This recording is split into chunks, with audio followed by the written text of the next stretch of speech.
మగవులు మెచ్చే ఆషాఢం sale Chennai shopping mall Aadi KG sale.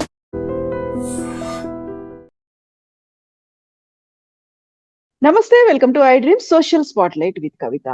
Kerala nurse Nimisha ప్రియాకి యమన్ లో ఉరిశిక్ష విషయం అనేది సంచలనమైనటువంటి వార్తగా మారింది. ఇప్పటికైతే వాయిదా వేస్తున్నట్టుగా యమన్ ప్రభుత్వం అనౌన్స్ చేసింది. యాక్చువల్ గా విదేశాలకు వెళ్ళినప్పుడు మనం ఎలా వ్యవహరించాల్సినటువంటి అవసరం ఉంటుంది, అందులోనూ పర్టికులర్ గా ముస్లిం కంట్రీస్ లో, మిడిల్ ఈస్ట్ లో మనం ఎంత జాగ్రత్తగా ఉండాలి. మనతో పాటుగా ఉన్నారు సిబిఐ మాజీ జేడి లక్ష్మీనారాయణ గారు. సార్ నమస్కారం. సార్ నమస్తే కవిత గారు. సార్, నిమిష ప్రియ కేసు అనేది 2017లో జరిగింది. అప్పటి నుంచి ప్రొలాంగ్ అవుతూ వచ్చింది.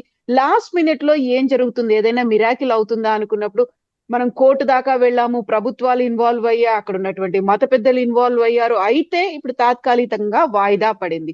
యాక్చువల్ గా ఏం జరుగుతోంది సార్ ఇలాంటి కేసుల్లో?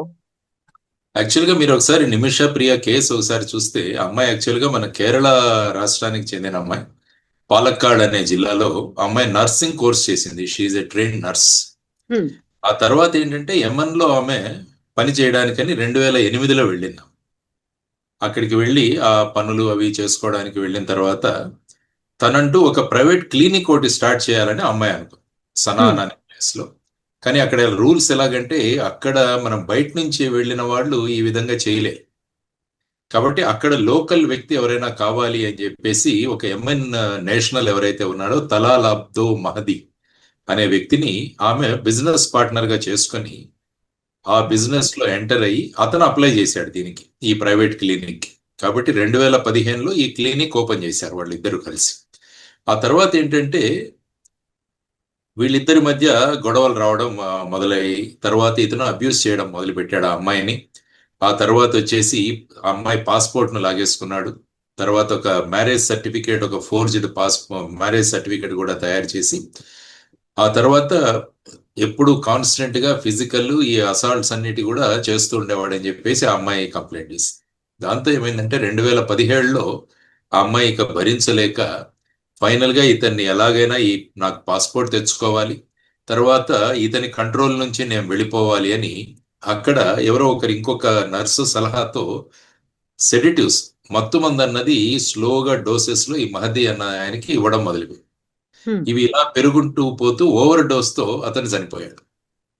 సో ఆ విధంగా ఈ విధమైన ఇది జరిగింది అక్కడ. ఆ తర్వాత ఆమె ఇతని బాడీని అంతా కూడా చిన్న చిన్న ముక్కలుగా చేసేసి వాటిని ఒక వాటర్ ట్యాంక్ లో పడేయడం. తర్వాత ఈ ఇద్దరిని కూడా అరెస్ట్ చేయడం జరిగింది అక్కడ ఏమన్నా పోలీసులు. వీళ్ళిద్దరిని కూడా అరెస్ట్ చేయండి అంటే ఎవరైతే సలహా ఇచ్చారో ఆ తర్వాత వచ్చేసి ఈమెని నిమిషాన్ని కూడా. ఆ తర్వాత ఏంటంటే కోర్టులో ఈ ప్రొసీడింగ్ జరిగాయి. స్థానికంగా ఉన్న లోకల్ కోర్టులో ప్రొసీడింగ్స్ అయిన తర్వాత ఆమెను 3 సార్లు డెత్ సెంటెన్స్ ప్రకటించారు. అంటే ఒక్కొక్క దానికి, అంటే ఆ వ్యక్తికి ఓవర్ డోస్ కెమికల్స్ ఇవ్వడము, తర్వాత బాడీని పార్ట్స్ గైడ్ చేయడము, తర్వాత డంప్ చేయడము, తర్వాత ఎవిడెన్స్ ను ఇది చేయడము, ఇలాగా అని చెప్పేసి 3 కౌంట్స్ అంటారు మామూలుగా. సో 3 కౌంట్స్ లో ఆవిడకి డెత్ సెంటెన్స్ ఇచ్చారు. ఆ తర్వాత అపీల్ కు వేస్తే అపీల్ కోర్టు అందులో 1 తగ్గించింది. అంటే 2 అన్నది దేశం యొక్క సుప్రీం కోర్టు కూడా ఈ అమ్మాయికి 2 సార్లు మరణ శిక్ష అన్నది కన్ఫర్మ్ చేసి. ఆ తర్వాత ఏమవుతుందంటే ఇది 2020 సంవత్సరంలో జరిగింది. ఆ తర్వాత 2023 సంవత్సరంలో యెమెన్ దేశం యొక్క ప్రెసిడెంట్ ఎవరైతే ఉన్నారో రషాద్ అలీమి అనే ఆయన దీన్ని అప్రూవ్ చేశాడు. అంటే ఈమెను ఈ విధంగా మరణ శిక్ష విధించాలి అన్నది. తరువాత 2025 సంవత్సరం అంటే ఈ సంవత్సరం జనవరిలో ఆ Houthi controlled supreme political council ఉంటుంది, అది కూడా పర్మిషన్ ఇవ్వాలి దీనికి. ఎందుకంటే యమన్ తీసుకుంటే అది హౌతీ కంట్రోల్లో ఉంది. కాబట్టి మహదీ అల్ మషాత్ అనే అతను head of Houthi controlled supreme political council, ఆయన కూడా దీన్ని సంతకం పెట్టాడు. సో ఈ విధంగా ఈ మొత్తం కేసు ఇది డీటెయిల్స్. ఆ తర్వాత ఏమైందంటే ఇక వీళ్ళు అపీల్ చేసుకోవడం మొదలు పెట్టారు. మొదటిగా ఏమైందంటే డిసెంబర్ 24న ఈ అమ్మాయి నిమిష ప్రియ అమ్మగారు ఎవరైతే ఉన్నారో ప్రేమ కుమారి అని, ఆవిడ కూడా ఒక డొమెస్టిక్ వర్కరే. ఆవిడ ఏంటంటే ఢిల్లీ హైకోర్టుకు వెళ్ళింది. ఎందుకంటే యమన్ కు ట్రావెల్ చేయడానికి అప్పుడు ట్రావెల్ బ్యాన్ ఉండింది మన దగ్గర. కాబట్టి ఈమె ఢిల్లీ హైకోర్టు నుంచి ట్రావెల్ చేయవచ్చు అని చెప్పి ఆమె ఏప్రిల్ 2025లో వాళ్ళ అమ్మ అక్కడ చేరుకుంది. చేరుకొని అక్కడ ఈ మహతి అతను ఎవరైతే ఉన్నాడో చనిపోయిన వ్యక్తి వాళ్ళ ఫ్యామిలీని ఎలాగైనా మీరు దీని నుంచి ఆ అమ్మాయిని కాపాడండి, ఆమెకు క్షమాభిక్ష పెట్టండి అని ఈవిడ తర్వాత ఏమైంది, సుప్రీంకోర్టులో కూడా ఒక కేసు వేయడం జరిగింది. మీరు మొన్న 14 జూలై చూస్తే సుప్రీంకోర్టు మన గవర్నమెంట్ సుప్రీంకోర్టు ఏం చెప్పిందంటే, ఆల్మోస్ట్ ఇక డిప్లొమాటిక్ ఇంటర్వెన్షన్ అన్నది ఆల్మోస్ట్ ముగిసిపోయింది మాకు. ఎందుకంటే హౌతీ రిజీమ్ అక్కడ ఏదైతే ఉందో అది ఫార్మల్ గా రికగ్నైజ్ చేయలేదు ఇండియా. కాబట్టి ఇక డిప్లొమాటిక్ ఇంటర్వెన్షన్స్ అంత ఇదిగా ఉండవు అన్న తర్వాత యాక్చువల్గా ఒక సున్నీ స్కాలర్ ఉన్నాడు, ఆయన కాంతాపురం ఏపీ అబూబకర్. ఆయన ముందుకొచ్చాడు, వచ్చి యెమెన్ లో ఉన్న అథారిటీస్ తో ఆయన మాట్లాడి దీన్ని పోస్ట్పోన్ చేయించాడు అనమాట. ఆ తర్వాత 16 జూలై ఆ రోజు ఈ పోస్ట్పోన్మెంట్ అనేది కన్ఫర్మ్ అయింది. మనకంటే ఈరోజు పోస్ట్పోన్ కన్ఫర్మ్ చేసి కొంత ఎక్కువ సమయం ఇంకొన్ని రోజుల తర్వాత దీని మీద నిర్ణయం తీసుకుంటాము అన్నది వాళ్ళు చెప్పింది. అంటే దేనికి పోస్ట్పోన్మెంట్ చేశారంటే అక్కడ ఒక పదం ఉంది, దాని పదాన్ని ఏమంటారంటే దియా అంట. అంటే అక్కడ 2 రకాలుగా ఉన్నాయి. మీరు యాక్చువల్ గా అక్కడ ఉన్న చట్టాన్ని ఒకసారి చూస్తే దాన్ని షరియా లా అంటారు. షరియా లా అంటే ఏంటంటే, షరియాకు మీరు లిటరల్ మీనింగ్ తీసుకుంటే correct path or the way, అంటే మార్గం ఏంటి, సరైన మార్గం ఏంటి అన్నది షరియా యొక్క ట్రాన్స్లేషన్. యాక్చువల్గా ఇది ఖురాన్ నుంచి తరువాత హదీత్ నుంచి, ఈ రెండిటి నుంచి ఈ షరియా అన్నది ఏర్పడింది అనమాట. అంటే ఖురాన్ తర్వాత హదీత్, అంటే ప్రాఫెట్ మహమ్మద్ ఏదైతే చెప్పారో తర్వాత వారి యాక్షన్స్ ఏవైతే ఉన్నాయో వీటన్నిటిని హదీత్ అంటాం. ఖురాన్ అన్నది డైరెక్ట్ గా అల్లా నుంచి వచ్చిన పలుకులు అన్నది ఖురాన్ నమ్మతం. సో ఈ రెండిటి ద్వారా ఈ షరియా అన్నది ఏర్పడింది అనమాట. సో ఇప్పుడు ఈ షరియా నుంచి వచ్చిన దాంట్లో 2 ఉన్నాయి. ఒకటి ఏంటంటే ఖిసాస్ అంటారు, రెండవది వచ్చేసి దియా. ఈ 2 పదాలు మనకు తెలియాలి. ఖిసాస్ అంటే ఏంటంటే ఐ ఫర్ ఐ, అంటే మా వ్యక్తిని వీళ్ళు చంపారు కాబట్టి ఆ వ్యక్తిని కూడా చంపాలి అన్నది మొదటి ఇది. రెండవది వచ్చేసి దియా అంట. దియా అంటే దీన్నే ఇంగ్లీష్ లో బ్లడ్ మనీ అంటారు. అంటే ఏ వ్యక్తి అయితే ఆ కుటుంబం నుంచి వాళ్ళు కోల్పోయారో దానికి కాంపెన్సేషన్ గా మీరు డబ్బు రూపంలో వాళ్ళకిస్తే వాళ్ళు ఈ ఎవరైతే వ్యక్తి చంపారో ఆ వ్యక్తికి క్షమాభిక్ష పెట్టచ్చు.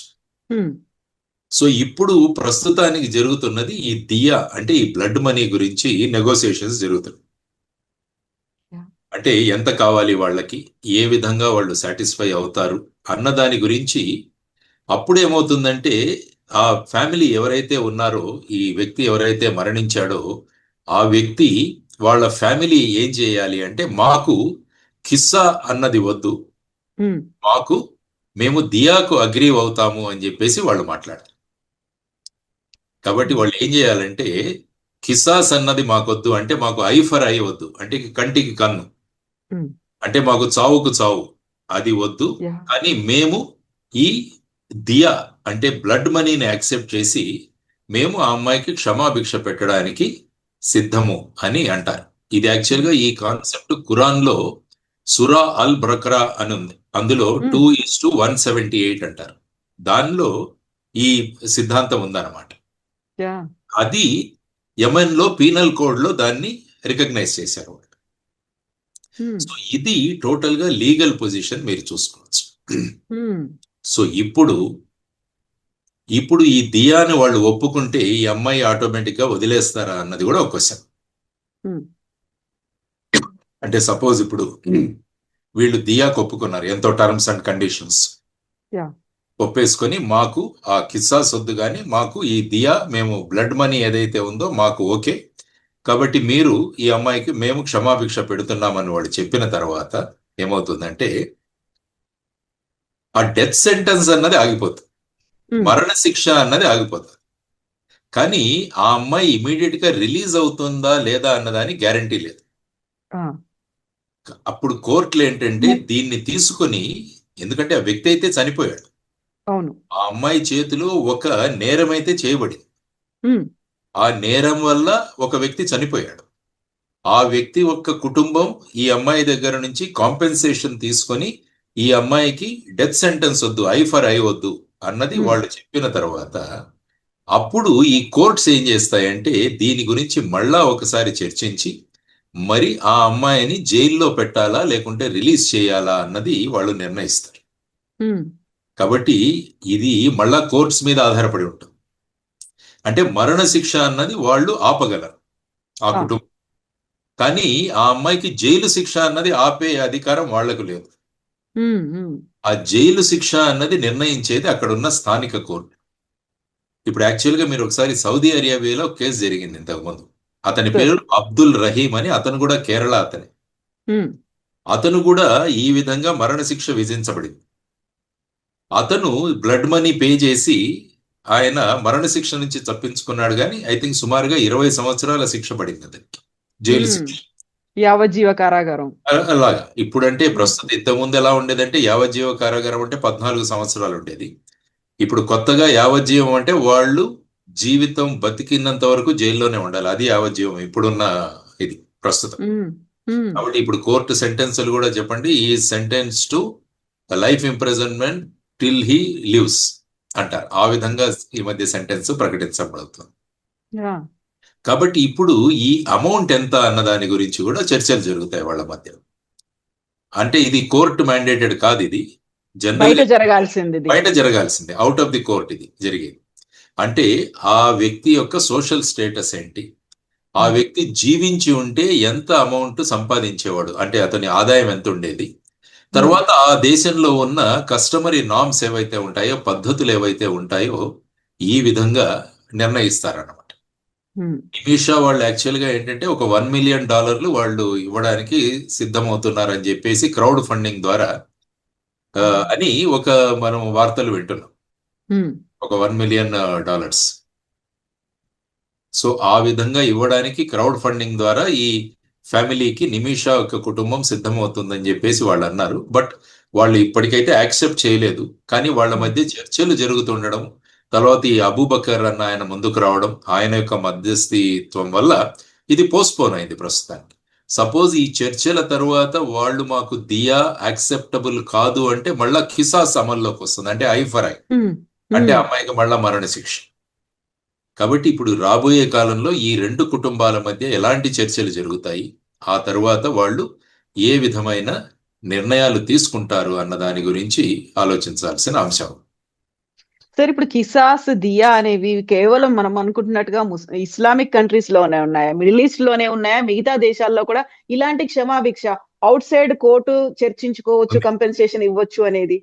షరియా ఎక్కడైతే అమలవుతుందో ఆ సుమారుగా 50 దేశాలు ఉన్నాయి. ఇలా ఉమ్, 50 దేశాలలో ఈ షరియా అన్నది అమల్లో ఉంటుంది. అంటే షరియా అన్నది నేను ఇంతకుముందు చెప్పినట్టు ఖురాన్ నుంచి మరియు హదీత్ నుంచి తీసుకొని వాళ్ళ పీనల్ కోడ్ నిర్ణయిస్తుంది అనమాట. అంటే దానికి మూలం ఇవి, షరియా మూలం.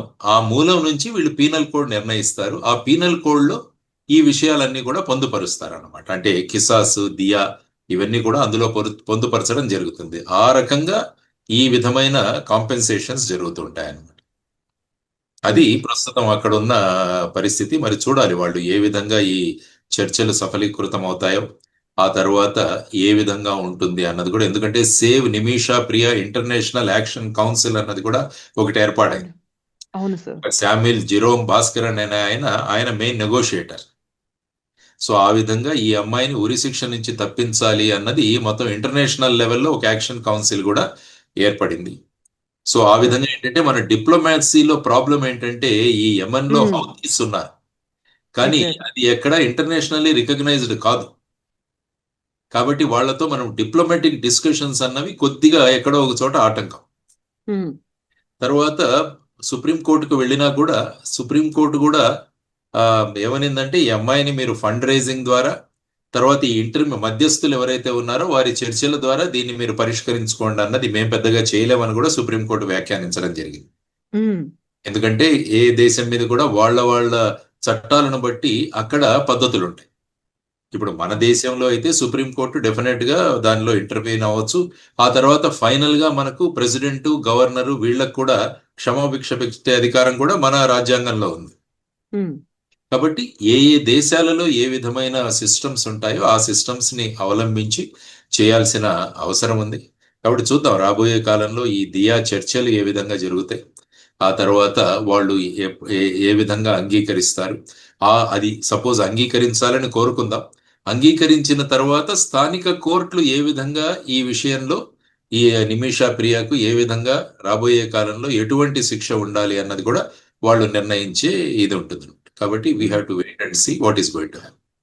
సార్ ఇక్కడే ఇంకొక వాదన అనాలిసిస్ కూడా వినిపిస్తోంది. ఇప్పుడు హౌతీల మీద మనం అటాక్ అనేది చేస్తున్నాము, వాళ్ళ స్థావరాల్ని కూడా మట్టు పెడుతున్నాము, అక్కడ ఇజ్రాయెల్ కేమో సపోర్ట్ గా ఉన్నాం కాబట్టి హౌతీల ఫ్యామిలీ మీద ప్రెషర్ తీసుకొస్తారు. మీరు చెప్పినటువంటి దియా కాకుండా చేసే ప్రయత్నాలు అనేవి ఉన్నాయి. ఎవరైతే టువర్డ్స్ ఫ్రెండ్లీగా ఉన్నారో వాళ్ళ వైపు మనం లేము అనే మాట సార్. కానీ జనరల్ గా ఏంటంటే ఇది ఒక మహిళకు పడిన శిక్ష, అదొకటి మనం గమనించాలి. తర్వాత ఆ వ్యక్తి ఈ అమ్మాయిని అన్ని విధాలుగా ఎక్స్ప్లాయిట్ చేసి ఆ అమ్మాయి పాస్పోర్ట్ లాగేసుకొని ఆ అమ్మాయిని ఏకాకిగా చేసిన సందర్భాలు అక్కడ ఉన్నాయి. ఓకే, ఇజ్రాయిల్ హౌతీస్ కు మధ్య కంటిన్యూస్ గా జరుగుతూనే ఉంది అక్కడ యుద్ధం. సో భారతదేశం యొక్క వ్యూ పాయింట్ ని ఈ కేసుతో లింక్ చేసే అవకాశం తక్కువగా ఉంటుంది అనుకుంటాను నేను. అంటే హౌతీస్ ఎందుకంటే అఫ్ కోర్స్ హౌతీస్ వాళ్ళ స్టాండింగ్ కౌన్సిల్ ఆయన ఇచ్చాడు, పర్మిషన్ ఇచ్చాడు దీనికి వెళ్ళడానికి, అది రెగ్యులర్ ప్రొసీజర్. కానీ ఇప్పుడు మనం చూడాల్సింది ఈ ఫ్యామిలీకి మధ్య ఉన్న వాళ్ళ నిర్ణయం. కాబట్టి మీరు అంటున్నారు ఇప్పుడు ఆ ఫ్యామిలీ మీద వీళ్ళు ప్రెషర్ పెట్టి దీనికి కిసాస్కే అగ్రీ చేయండి, దియాకు అగ్రీ చేయకూడదు అన్నది కూడా ఒక వాదన వినిపిస్తుంది. That may be A general గా పబ్లిక్ లో జరుగుతున్న వాదన అవ్వచ్చు. కానీ చూద్దాం, ఎందుకంటే ఈయన సున్నీ లీడర్ ఎవరైతే అబూబకర్ ఉన్నాడో ఆయన is taking the caste in a logical way ఆయన తీసుకున్నాడు. ముస్లియార్ ఏపీ అబూబకర్ ఆయన కాంతాపురం ఆయన లీడ్ తీసుకున్నారు. కాబట్టి మోస్ట్ ప్రాబబ్లీ ఈ స్టేజ్ కు వచ్చిందంటేనే ఒక పాజిటివిటీగా మనం ఆలోచించవచ్చు. ఆ తర్వాత ఏ విధంగా ఆ ఫ్యామిలీని కన్విన్స్ చేస్తారు అన్నది మనం చూడాల్సిన ప్రధాన అంశం. Yes sir, thank you so much sir. Thank you sir. నమస్తే. Thank you. నిజంగా ప్రస్తుతం ఉన్నటువంటి సమాజం దేనికి ప్రయారిటీ ఇస్తుంది? ఆర్థిక సంబంధాల చుట్టూ మాత్రమే తిరుగుతోంది. మళ్ళీ ఎన్నికలంగానే చాలా విరక్తి కలుగుతాం. మంచి అనిపిస్తుంది కదా, లేడీస్ కూడా ఛాలెంజింగ్ జాబ్స్ చేసినప్పుడు చాలా బాగుంటది. ట్రాఫిక్ అసిస్టెంట్స్ గా నియమించిన ట్రాన్స్జెండర్స్ అందరితో సాల్యూట్ చేయించుకుంటున్నారు. ఫుడ్ డెలివరీ ఇవ్వటానికి వెళ్ళినటువంటి డెలివరీ బాయ్ అనిల్ పై కళ్ళ ముందు పెళ్ళండి